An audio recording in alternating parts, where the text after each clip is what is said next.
Cette vidéo va vous servir de synthèse au cours sur la guerre froide, un conflit idéologique, un conflit de puissance.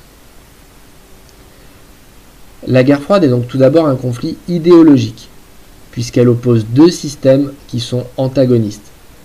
D'un côté, les États-Unis, qui forment une démocratie libérale, qui s'appuie sur le capitalisme.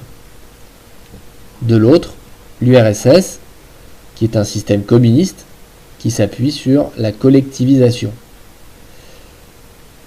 La guerre froide est aussi un conflit de puissance, puisque ce sont les vainqueurs de la Seconde Guerre mondiale qui s'affrontent, à travers la formation de deux blocs, où chacun essaie d'étendre son influence à la planète entière.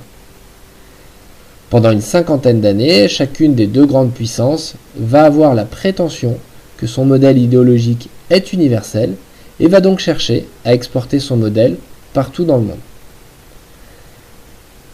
Pour commencer, nous allons voir la formation des deux blocs entre 1945 et 1953. Il faut tout d'abord parler des origines de la guerre froide.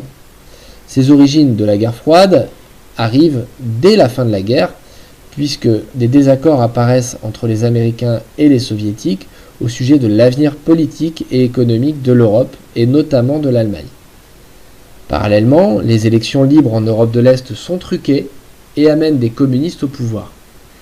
Très vite, les Américains ont donc le sentiment que le communisme est en train de s'étendre sur l'ensemble de la planète. Winston Churchill, le Premier ministre britannique, évoque l'idée d'un rideau de fer qui s'abaisse sur l'Europe de l'Est pour parler de cette mise en place des systèmes communistes en Europe de l'Est. La guerre froide s'installe véritablement avec la mise en place des doctrines Truman et Jdanov. Tout d'abord, en 1947, le président américain Truman édicte une doctrine pour contrer l'extension du communisme. Cette stratégie vise à prévenir et à limiter l'extension du modèle communiste. C'est ce que l'on appelle l'endiguement. Cette stratégie va être doublée d'une aide économique américaine apportée à l'Europe en ruine, ce que l'on appelle le plan Marshall. Les Américains mettent ainsi en place une organisation qui s'appelle l'OECE, l'Organisation économique de coopération européenne, qui vise à apporter l'argent du plan Marshall aux États européens qui le souhaitent. Bien sûr, seuls les États de l'Ouest l'acceptent. Les pays de l'Europe de l'Est ont reçu l'interdiction de la part de l'URSS d'accepter le plan Marshall. Ce don d'argent n'est bien entendu pas innocent de la part des Américains, puisqu'ils espèrent ainsi endiguer le développement du communisme en Europe, en faisant également la promotion de leur système politique et en profitant de l'intensification des échanges avec l'Europe de l'Ouest. On assiste donc peu à peu à un découpage de l'Europe en deux, ceux qui acceptent de s'allier avec les États-Unis et qui acceptent le plan Marshall, et d'un autre côté, ceux qui, souvent par la contrainte, refusent le plan Marshall et restent dans la sphère du communisme.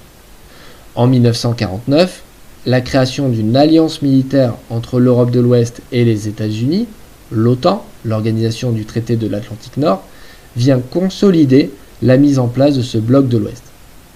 Et donc parallèlement, l'URSS va répondre à ce bloc de l'Ouest en mettant en place ce que l'on appelle la doctrine Jdanov, qui consiste à créer une caisse d'assistance économique mutuelle, ce qu'on appelle le CAEM, entre les pays d'Europe de l'Est et l'URSS, et elle va créer également une alliance militaire qui s'appelle le Pacte de Varsovie.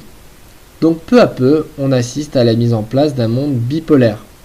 Durant cette période d'opposition intense entre les deux grands, on assiste à un monde qui s'organise en deux blocs, et on va voir que les pays européens qui sont au cœur de cet affrontement vont être obligés de faire des choix pour entrer dans une des deux alliances. L'exemple le plus marquant est le cas de l'Allemagne, et notamment de Berlin, qui est au cœur du conflit, et je vous renvoie là